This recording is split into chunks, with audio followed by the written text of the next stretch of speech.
You mentioned the medicines are easier.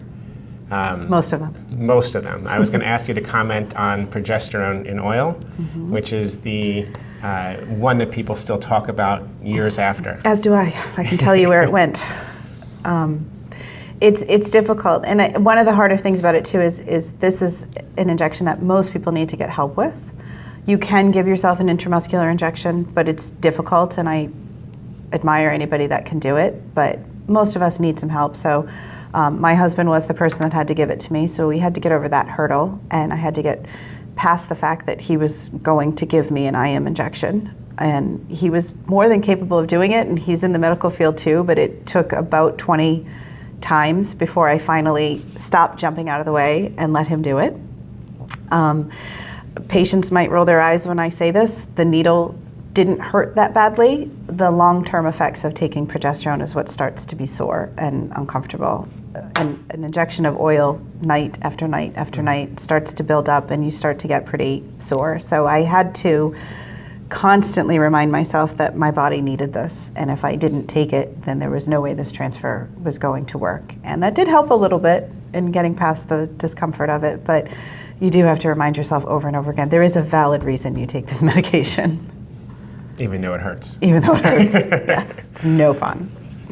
There is a very special patient population that does frozen transfers. Can you offer some insight or some advice to the gestational carrier?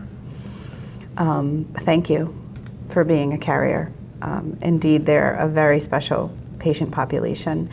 And never having to be a carrier myself, I can't speak for the emotions they feel, but I can imagine. And having cared for some of them, I have been fortunate enough that they've shared some of what they're feeling. And they feel a lot of what any patient feels. They're anxious and they're concerned. They're nervous. They feel a loss of control. They want success as much as anybody else, and they've gone through a lot to get to the point of their transfer. Not just taking the medications, but the preparation of building this relationship with the family that they're working with, and learning to take their meds and having the actual transfer itself. So it's okay. You're supposed to be emotional as well, and you're supposed to feel all of the things that you're feeling. And even though you are voluntarily doing this for someone, you're still a patient, and it's still okay to ask questions about side effects or complain about those side effects, and feel all the emotions that you're going to feel when you go into it. So my last question, you had both successful transfers and unsuccessful transfers. I had one successful transfer. One successful transfer. How did you manage your emotions and your feelings through both? I managed it as best I could, and that's probably the only way that anybody can. As I mentioned previously, my first failure was the hardest one, and that was probably the one where I, in my opinion, again, everybody in my life might feel differently, but I think that was my worst flip out. And then I got good at managing those feelings, and I unfortunately had experience with failing and figuring out how to process those emotions. Don't compare yourself to anybody else. Don't let anybody tell you, oh, you should just deal with it this way, or be grateful that it could be, you could be worse, or just, no. Tell everybody to shut up and feel whatever you're feeling, do whatever you're doing. It's okay. There is no right or wrong way to be.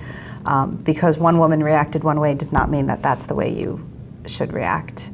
And if you are fortunate enough to have success, embrace that success. As I said, I was lucky enough that somehow I put myself in the space the day of my positive pregnancy test to be positive and to celebrate it, because I had a long road to go that thankfully continued the way I wanted it to, but hearing that I actually succeeded was a tremendous relief that my body did what it needed to do. So you have to celebrate that day, take that day for what it is, and then move on to the next one.